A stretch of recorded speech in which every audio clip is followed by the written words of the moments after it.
According to the International Monetary Fund, Sri Lanka's GDP in terms of purchasing power parity is second only to the Maldives in the South Asian region in terms of per capita income. Sri Lanka recorded a GDP growth of 8.3% in 2011. In the 19th and 20th centuries, Sri Lanka became a plantation economy, famous for its production and export of cinnamon, rubber and Ceylon tea, which remains a trademark national export.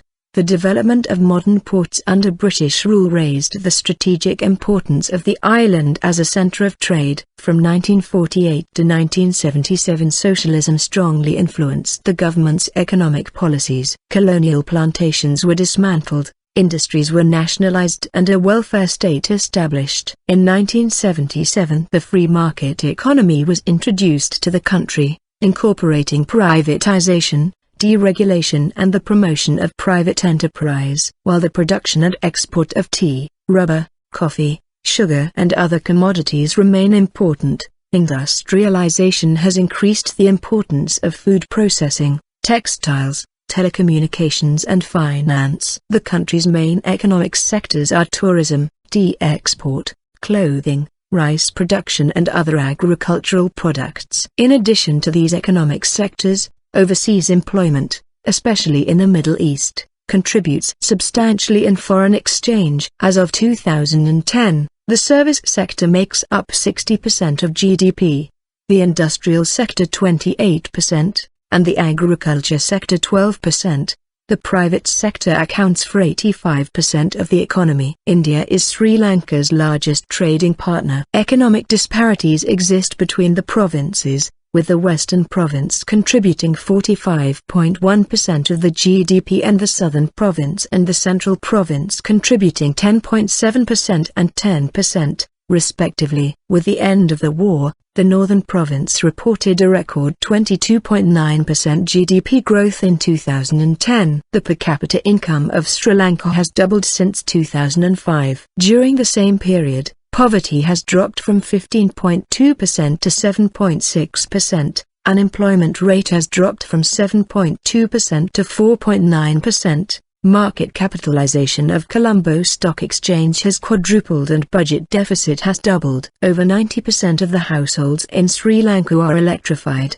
87.3% of the population have access to safe drinking water and 39% have access to pipe-borne water. Income inequality has also dropped in recent years, indicated by a Gini coefficient of 0.36 in 2010. Sri Lanka's cellular subscriber base has shown a staggering 550% growth. From 2005 to 2010, Sri Lanka was the first country in the South Asian region to introduce 3G, 3.5G STPA, 3.75G Super and 4G LTE mobile broadband internet technologies. The Global Competitiveness Report, published by the World Economic Forum, has described Sri Lanka's economy as transitioning from the factor-driven stage to the efficiency-driven stage, and that it ranks 52nd in global competitiveness. Also, out of the 142 countries surveyed, Sri Lanka ranked 45th in health and primary education, 32nd in business sophistication, 42nd in innovation, and 41st in goods market efficiency. Sri Lanka ranks 8th in the World Giving Index, registering high levels of contentment and charitable behavior in its society. In 2010, The New York Times placed Sri Lanka at the top of its list of 31 places to visit. The Dow Jones classified Sri Lanka as an emerging market in 2010, and Citigroup classified it as a 3G country in February 2011. Sri Lanka ranks well above other South Asian countries in the Human Development Index, HDI, with 0.750 points. Sri Lankans have a life expectancy of 77.9 years at birth, which is 10% higher than the world average. The infant mortality rate stands at 8.5 per 1,000 births and the maternal mortality rate at 0.39 per 1,000 births, which is on par with figures from the developed countries. The universal pro-poor healthcare system adopted by the country has contributed much towards these figures. Sri Lanka's road network consists of 35 A-grade highways and 2 controlled access highways, EO1 and EO3.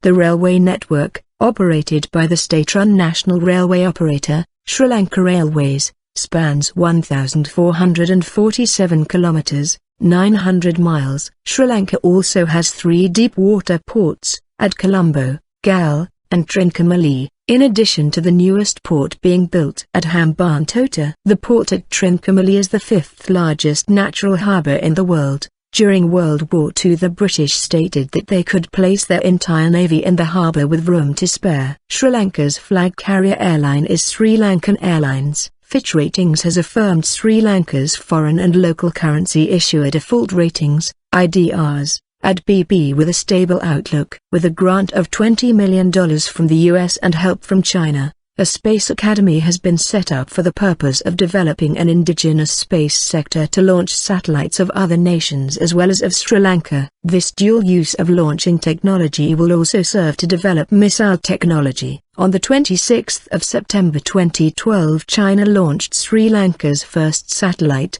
with plans for more launches in the coming years.